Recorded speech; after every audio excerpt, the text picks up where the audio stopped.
To assess efficacy, IT risk analysis have to analyze cause and effect relationships pertaining to system threats and present any findings to superiors in an effort to mitigate damage, whether it affects the company's financial, reputational, or customer confidence. These threats have to be reviewed and analyzed in order to prevent future similar risks. So we know already that an ISO's job is to protect information and prevent unauthorized access by researching, developing, implementing, testing, and reviewing an organization's information security. In terms of assessing our program's efficacy, an ISO should be tasked with asking questions such as, why was the investigation opened? What occurred after the opening of the case?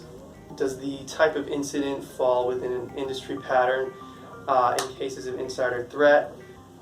Even further, is the respective program that is concerned in this case learning from elsewhere in the industry in terms of what's effective and what isn't? And how can the program be altered for continued improvement in the future?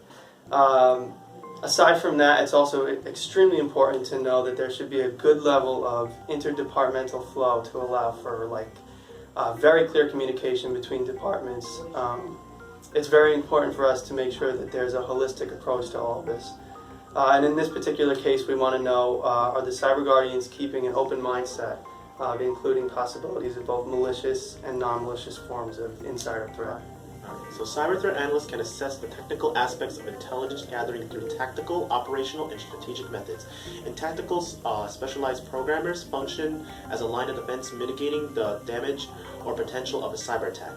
They can also identify and alert senior officials of the risk of an insider threat. The operational aspect is where analysts can observe and gather data on the organization's environment. The strategic aspect is the big picture concept, where risk levels are measured to assist informed decision making and the creation of an intelligence product.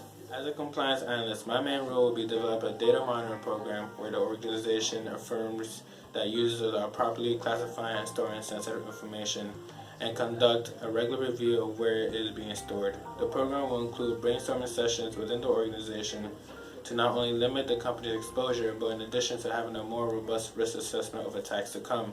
Additional routes include documenting and testing different threat procedures to strengthen awareness of potential attacks.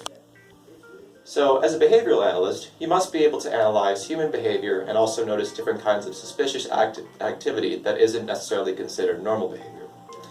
In order to provide a greater efficacy in our program as behavioral analysts, we should follow the guidelines of job commitment, addressing employee interaction, preparing for consultation, employee interventions, and conflict with the organization.